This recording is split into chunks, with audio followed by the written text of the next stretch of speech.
Good morning, y'all. It is Thursday, the 16th of May, 2024. It's almost Friday, y'all.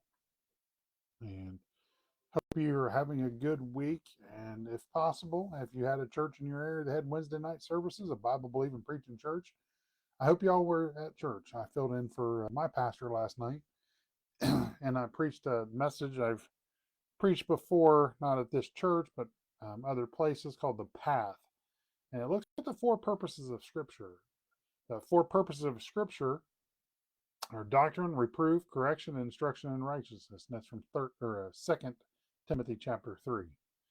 And in fact, the full verses, all Scripture is given by inspiration of God and is profitable for doctrine, for reproof, for correction, for instruction in righteousness, that the man of God may be perfect, thoroughly furnished unto all good work. So each verse of Scripture has a specific purpose, and there is doctrine in them. Doctrine, most importantly, is teachings about specific subjects. And you can go back and watch my video last night, or I don't actually have it posted. It's on our church Facebook, Liberty Baptist Church. We didn't share it to this one. Um, there's the other guy that helps with the sound system and audio and all that stuff and video. He's in Kentucky with my pastor. So maybe I'll share that here in a little bit, that message. And got real down and personal in that message about some things that happened to me as a pastor.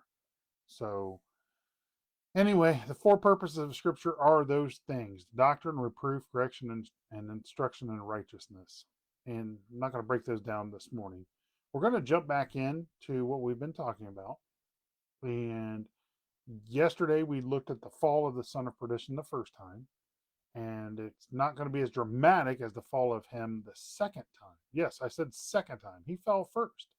The first time he fell is when he had betrayed Christ, and he tried to go back on betraying Christ, and by giving the money he was given to betray him, that 30 pieces of silver. And Zechariah talks about that. The book of Zechariah talks about his betrayal. It also talks about in that same passage that that person that betrays Christ for 30 pieces of silver, that passage over there is talking about him being the Antichrist also. But you can go back there and read that passage. Maybe I'll expound on it a little bit sometime. So we know from history that Judas Iscariot went and he hung himself. That's who we're talking about, the son of perdition. That's who Christ called the son of called. It's what Christ called Judas Iscariot. He called him the son of perdition, the son of perdition. That's who Paul identifies as the man of sin, the son of perdition, the Antichrist. But little nuggets in the Bible that are overlooked if you're just reading it, or if you're going to a church that just preaches milk, they don't give you any meat, you won't ever hear things about this. And Scripture is very clear about Judas Iscariot. I mean, he was a devil. Christ said, "Have I not chosen you 12, and one of you is a devil?" So that goes a little further than just him being a devil. And when Christ calls him the son of perdition, that's the title of the Antichrist. So Christ was saying he is the Antichrist. Anyway, so when he fell, as in hung himself, it says that he fell and his body hit the rocks. So his noose, or that limb that he was hanging from when he hung himself, broke. Now we can suppose it probably broke probably about the same time as the crucifixion. As when Christ died, the great earthquake happened, and that may have been what caused that limb to break that Judas was hanging from, and he fell down. That's kind of graphic, but this is scripture. It says he fell headlong and burst asunder. His bowels gushed out.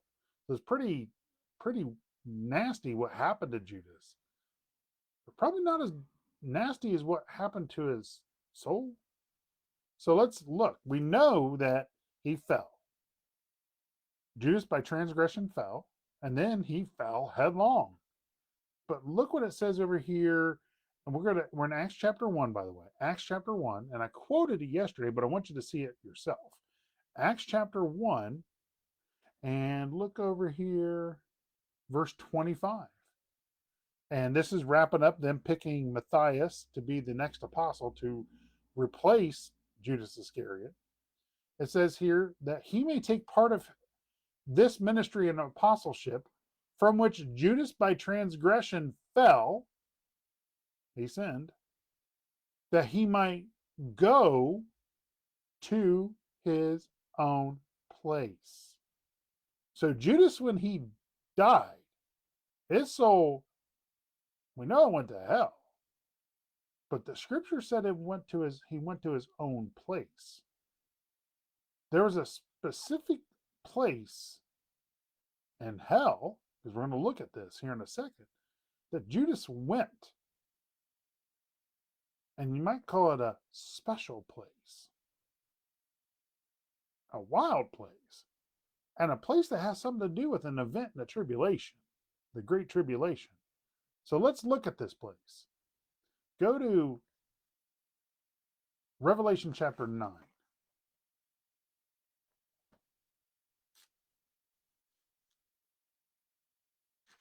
Revelation 9, and we're going to look at, as Dr. Ruckman noted in his passage here, monster mutants from the pit. And it says here, verse 1, and the fifth angel sounded, Revelation 9, verse 1, and I saw a star fall from heaven upon the earth, and to him was given the key to the bottomless pit. And he opened the bottomless pit, and there arose a smoke out of the pit. So this place is the pit. It's the bottomless pit. That could only be hell. It's only one location, and it's in the center of the earth, and it's a bottomless pit. And he opened the bottomless pit, and there arose a smoke out of the pit, and smoke of a great furnace, and the sun and the air were darkened by reason of the smoke of the pit. And there came out of the smoke locusts upon the earth. It's a pretty wild event that's going to happen. It's a worldwide, I might say, eclipse. Both the sun and the moon are darkened. That would show a round earth, by the way. Sphere, not a flat earth. Just putting that out there. And that the smoke covered the whole earth because of the pit being opened. That's wild. Just think about that for a second.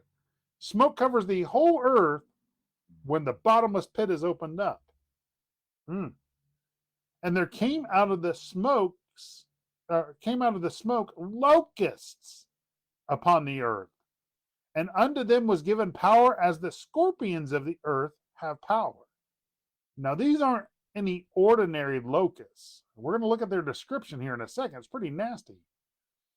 And it was commanded them that they should not hurt the grass of the earth, neither any green thing. That's what locusts normally do. They go hit the grass of the earth and the trees and things. That's what they eat. But they were told not to eat any of that. Don't hurt any of that. But only those men which have not the seal of God in their foreheads. So anybody that did not have this special seal that happens during the tribulation, these locust creatures were commanded to go out and hurt them. And to them was given that they should not kill them. They were going to hurt them, but they weren't allowed to kill them. So these demonic locust creatures go out and attack. Now, this is tribulation stuff here. But that they should be tormented 5 months. That's almost a half a year. And their torment was a torment of a scorpion when he striketh a man. And in those days shall men seek death and shall not find it, and shall desire to die, and death shall flee from them. So they're getting attacked by these scorpion creatures, these demonic scorpion creatures, and they can't die. They want to die. They're being hurt so bad, they want to die. This happens for 5 months. That's a long time of punishment. And the shape of the locusts were like unto horses prepared unto battle, and on their heads were as the crowns like gold, and their faces were as faces of men. Wild. And they had hair as the hair of women, and their teeth were as the teeth of lions. Good grief, these things were crazy looking. And they had breastplates, as it were breastplates of iron, and the sound of their wings was as the sound of chariots of many horses running to battle. And they had tails like unto scorpions, and there were stings in their tails, and their power was to hurt men 5 months. That's crazy. What's crazier is who their king is here in just a second. They had a king over them. And that's what it says here in verse 11. You ready for this? And they had a king over them, which was the angel of the bottomless pit, whose name in the Hebrew tongue is Abaddon, but in the Greek tongue hath his name Apollyon. So these wild creatures had a king over them, the angel of the bottomless pit. And his name was Abaddon or Apollyon. Well, Abaddon and Apollyon mean destruction, perdition. Quite possible, most likely, I believe it is, that when Judas went to his own place, it was the pit. We know it's the pit because in Revelation 13 and 17, he rises up out of the pit. So this king, this angel over them, this devil-like creature was Judas Iscariot and is Judas Iscariot, the son of perdition, Apollyon, destroyer. That's all I got for you today. Just some things to chew on. And do you think there's some people out there believe that we're going to, as Christians, go through the tribulation? Why in the world would you want to say you're going through the tribulation when you know, you read the Bible, what happens in it? It's crazy, folks. There's going to be a whole lot of crazy things happening, and vicious and evil and vile things happen during the tribulation. But you and I are going to know people that are going to go through it. What are you doing to keep them out of it? That's all I got for you today. Hope you have a great day. God bless y'all, and talk to you tomorrow. Pretty wild stuff.